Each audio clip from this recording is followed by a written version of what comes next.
semuanya, apa kabar? Semoga selalu baik ya.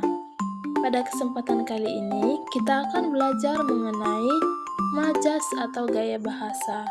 Nah, di sini kita belajar tentang pengertian, kemudian jenis-jenis, dan contoh-contoh setiap majas. Kita juga akan berlatih kalimat-kalimat. Nanti kita tentukan termasuk majas yang mana. Oke, kita mulai aja ya.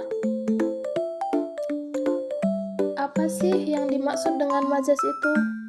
Nah, majas adalah gaya bahasa yang digunakan untuk menyampaikan pesan dengan cara yang imajinatif dan kias. Majas dapat menghidupkan sebuah karya sastra dengan menimbulkan konotasi tertentu.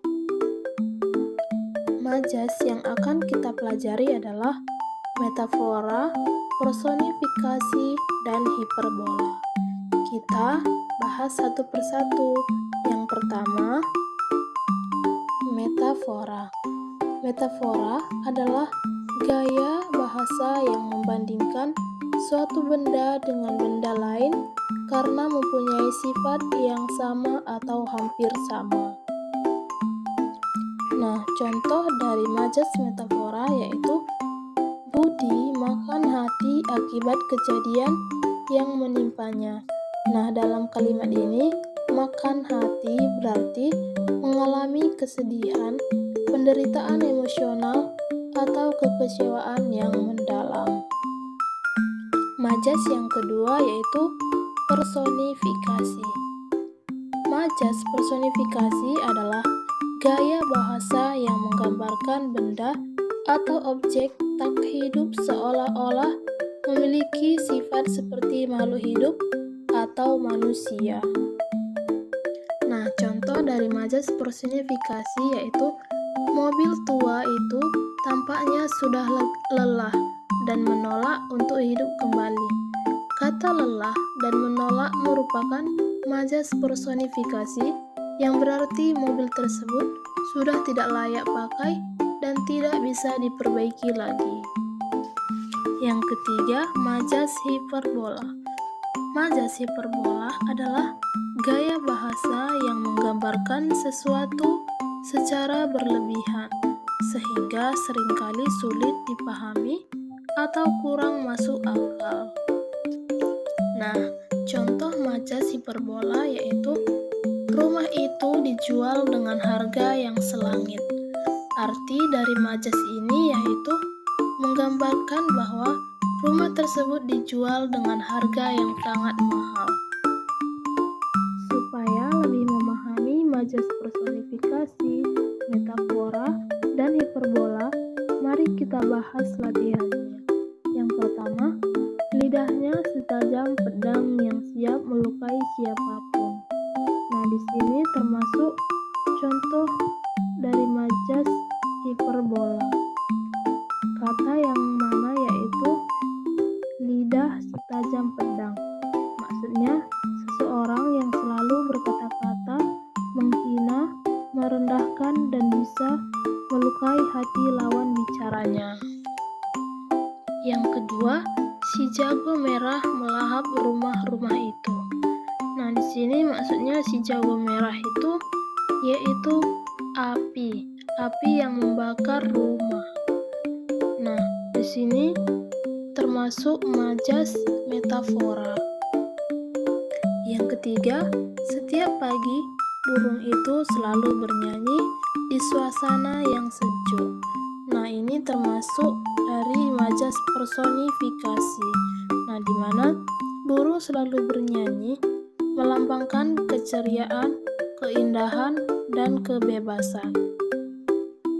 Yang keempat, anak itu terkenal sebagai kutu buku di sekolahnya. Nah, ini termasuk majas metafora karena di mana kutu buku dimaknakan sebagai orang yang sangat gemar membaca atau belajar.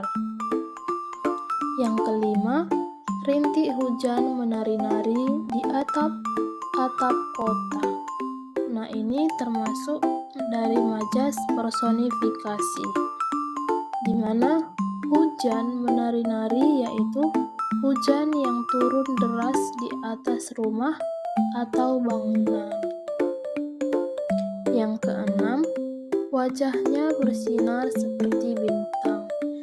Ini termasuk contoh dari hiperbola karena melebih-lebihkan. Ini dimana bersinar seperti bintang, maksudnya wajahnya yang cerah atau menawan. Yang ketujuh, dia berbicara seolah-olah dia adalah Tuhan.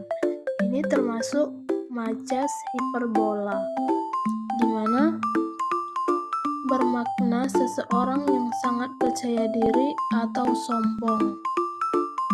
Yang kedelapan, demi mencukupi kebutuhan keluarga, Dedi rela membanting tulang setiap hari. Nah, di sini termasuk ke dalam majas metafora, di mana membanting tulang adalah makna bekerja keras. Yang kesembilan, aroma masakan di rumah itu menggoda setiap orang untuk mencicipinya. Nah, ini termasuk majas dari personifikasi, di mana menggambarkan sesuatu seolah-olah bernyawa. Yang kesepuluh, sejak bangkrut, pemilik usaha keripik kaca depan rumahku kerap mengalami kelaparan hingga tubuhnya tinggal kulit membalut tulang. Nah, ini termasuk majas hiperbola, di mana mengartikan badan yang sangat kurus. Yang ke-11, kita harus selalu meneruskan perjuangan para bunga bangsa. Nah, ini termasuk majas metafora, di mana di sini mengandung arti pahlawan.